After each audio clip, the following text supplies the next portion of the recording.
Johnny, could you tell us about the history of NZXT and what inspired you to start the company? Yeah, so first of all, I'm a big gamer myself. I'm an OG gamer, I would say nowadays. But I've been playing PC games since I was like 8 or 9. And I always had a deep passion for also design. So about 20 years ago, there's a big brand in the US called Alienware at the time. They had like these really cool cases or computers at the time that looked like aliens. And I was at the time doing some consulting actually for some case companies. And I felt like there was like lacking choices because like in those days, most of the cases were like beige and boring, kind of black and stuff like that, right? And I think that's why, and honestly, Alienware was so successful. So I was like, well, I'm doing some consulting work for people. They seem to be going well. Maybe I should consider doing my own thing, right? So started NZXT, basically designed products for myself. Today, I'm kind of still doing the same thing, but like I think today our products are less, let's say, less specific. You see that first case, it's like a transformer, right? So I think our cases today are a little bit more, I would say, more mainstream or more widely accepted by people. Yeah, extremely clean, and they appeal to the wider market, I would say. Yeah, and I'm also like not 19 anymore, so like I think that my aesthetic,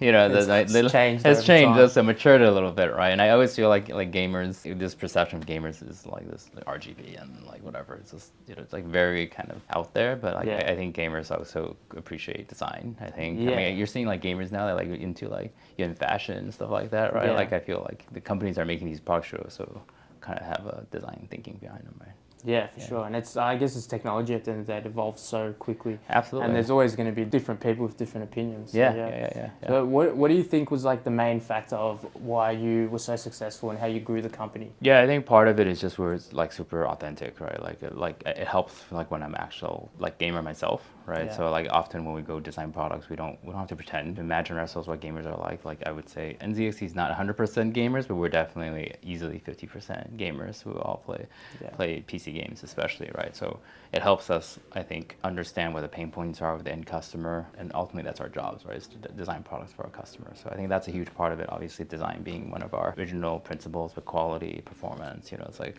all the things are important to customers. Yeah, for sure. That indulgence in the community really shines through with the products, for sure. Yeah. What do you think the core mission is of NZXT at the moment, and how do you see the company evolving over the next few years? Yeah, so I don't know if you guys saw the words coming in when you walked into the suite, but it's everyone can be a PC gamer, right? And, I saw that. And it means a lot of things to us. It means like lowering the barrier of entry, right? It means like maybe it's through price, maybe it's through the usability and experience of it. It's also why we actually got in. So in the US, we sell fully built PCs. We don't do that everywhere. We do in Germany, France, and UK as well. But it's because like I think we had gotten to a point where we're like, hey, we shouldn't expect a PC gamer to have to build a PC to enjoy a PC gaming experience. So we wanted to offer kind of the entire offering, right? So it's something we think about often because I think people don't PC game often because it's scary to them.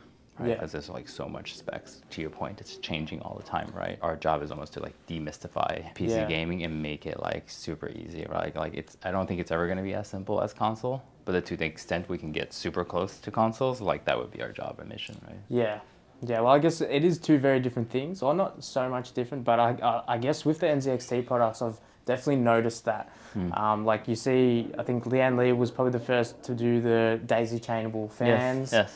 And now, like we just saw in the other room, you guys are taking it to a whole new level. It's literally just like we literally just did it for you, so you don't even have to do the daisy chain It's like thing. 3 fans, 1 cable. Yeah. So definitely getting there. Yeah, like we're sitting there trying to figure out, because we're like one of the last companies to do daisy chain or modular fans, and we were getting feedback, oh my god, your fans are so outdated. But we're like, we just never felt like that was a super elegant solution, because there's still a lot of like, all the different type of modular fans have connectors and different things you still got to do. And we're like, well, what if we just connected them all together, and it's 4 screws, and you're literally done installing in a minute, right? 4 screws, right? Like it's done, right? 1 cable to connect to the motherboard or to a controller, right? So we spend a lot of time thinking about what is the right solution versus like reacting, you know, because like once we commit to something, we're gonna push it all the way through, right? So those fans you saw, those single frame fans, they're going in our cases, and wouldn't be a surprise if they're going on our coolers in the future, right? So NZXT is obviously known for its top-end PC cases. Are you able to give us an insight as to why NZXT is so successful in the PC case market, and what makes NZXT basically?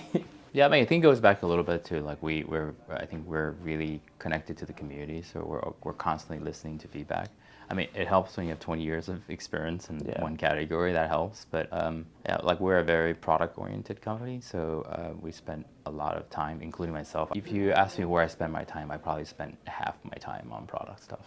Yeah. Even as the company has like grown, etc. Right? It's also my favorite job to do. So it's like some of it is like that's part of it's because I love doing it and I love being in the room with looking at prototypes, working with designers, engineers, and trying to figure out like how to make a product better. Right? Like even like 10 years ago when we were making cases, we were like, how do we make this better? Like you always wonder like how are you going to make that better? Because once you see it, you're like, man, this is really good already. But like somehow you figure it out, and it's a lot of like spending a lot of time thinking about things and trying to figure out can you get that another 5-10% improvement on the product, right? Like this new H7, the layout is totally different than the traditional H7. But when we went to work on this, we weren't sure if we're going to be able to make the H7 flow better. And we came up with this radical approach to move the power supply to the side and open up the bottom fans. And now it looks completely different, but we were stuck for a long time, right? It's always hard, right? These cases have been around for a long time. How do you find that innovation in like such a commoditized category? Well, it also depends on like,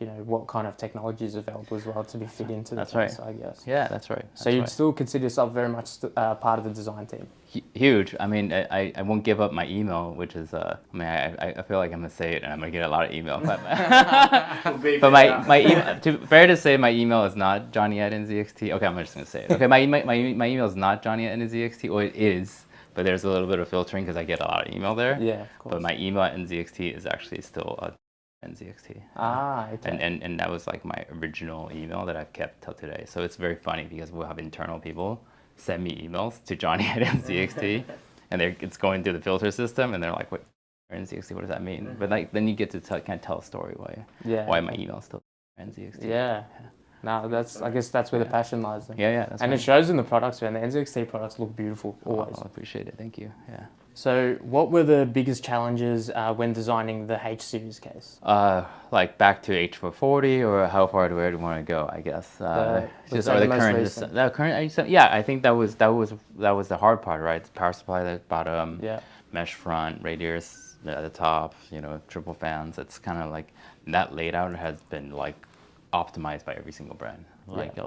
And we didn't want to make another case that was only like 1%, 2% better. Maybe we improved the aesthetics a little bit, maybe improved the airflow a little bit. So the hardest part was when that layout was proposed, it was getting over kind of this uncomfort because it looks so different than all of the cases, kind of traditional ATX cases, because like, right, the power supply has been moved to the side. But then when we made that decision and then we saw the first mock-up, we knew we had gone down the right path. But the hardest part was just like saying, to give something that's very, very different a try, right? Yeah. So it's like this, we internally we have this value called like learn and grow. So it's all about risk taking. Innovation is just when you take a risk and you're right, right? And then all the other stuff is like failure. So it's like they're all part of the two sides of the same coin, if you will, right? Yeah, very well put. Can you talk me through like how that process sort of works? More particularly the timing of things. Yeah. So like how in advance are you researching and designing a product, and like when do you anticipate that release to be? Yeah. So I would say like this week, right, we're announcing the H7. We're going to hear from the community on how things are going to go. But 2 to 3 weeks from now, we're going to all sit down and like do a retro and be like, here's what we learned, here's what we did right, and what we expected, here's what we didn't expect. And then basically that kicks off the earliest version of the next generation H7 starts at that point. Of like taking first the learning. But the reality is the next generation is still a couple years away, right? But we are usually doing our roadmaps 2 to 3 years in advance. And we spend a lot of time in the early stages doing all that experimentation, right? And that's the thing with hardware, right? It takes a long time. It's one thing designing and another thing sort of mass producing it as well. That's right. This whole ramp up, like all of that, right? End to end. Like I would assume that to be one of the biggest challenges as well. Yeah, absolutely. Especially for a company like that used to be one product category. Now we have so many categories. We have suppliers everywhere. That's me personally has been a big challenge to get the business kind of to an extent that it can manage like such a complex supply chain, right? And for the setup enthusiasts out there, what are you running in your personal setup? So I am hoping for a new launch end of this year to upgrade, but I'm on a 4090 right now. In actually current Gen H7 cracking and stuff like that. Yeah, of course. I actually do. I do a build actually once a year. and I still build it myself because coming back to things, when you take time away from build once a year, you always find something small that like you find kind of maybe annoying, and then like someone will get a message from me like, hey, this is still not good enough or whatever, but I do it once a year to help me kind of step away and also have like a fresh perspective on the build experience. Right? Yeah, for sure, because it's important as well. So many people are actually building them to sell, like because not everyone's buying it to build. So but making it nice for the builders is it's quite important for people like me anyway. I really appreciate that. No, absolutely. I mean, I try to empathize and try to put myself in the shoe of someone who's building their PC for the first time. Yeah. And like, how do I make that experience like super easy, right, and fun, right? Yeah. And like when I go back and build it because I haven't touched it in a year, I get a little bit of that I can have a little bit of that perspective. Yeah. If I'm building every day, I may not have that perspective, right? So. Yeah. On a more personal note, what games are you currently playing? So I just finished Baldur's Gate 3 on my last business trip. It's like I have family, kids now, so it's like super hard to get game time in. And a massive business. Yeah. So that's challenging, but I like to say I'm doing user research when I play games, so connecting with my community. I'll say the same thing. Yeah. So testing the new peripherals or whatever, But I tend to play single player games, open world games, because I can manage my own time. Like the reality is the competitive games are too competitive. My ego can't handle it, I guess. Or whatever. I mean, I've tried to play CS the other day and it was just, oh man. Yeah, if you don't have the hours to grind on it, because so many other outside factors. You can't get very far obviously anymore. Reaction time, all this other stuff. So I typically play open world games. I want to try Assassin's Creed Mirage. I played every single Assassin's Creed up until this point, so it's got to check that box. But I'm a huge Witcher, like all all the open world games I play. Yeah. Nice. No, cool, fantastic. I think we'll leave it there, man. Thank you so much for having us. No, I of course. really appreciate it. Absolute honor to speak to you as well. And so best of luck in the future, and can't wait to see some more beautiful NZXT products. Thank you. Best of luck to you guys too. Yeah. Thank you.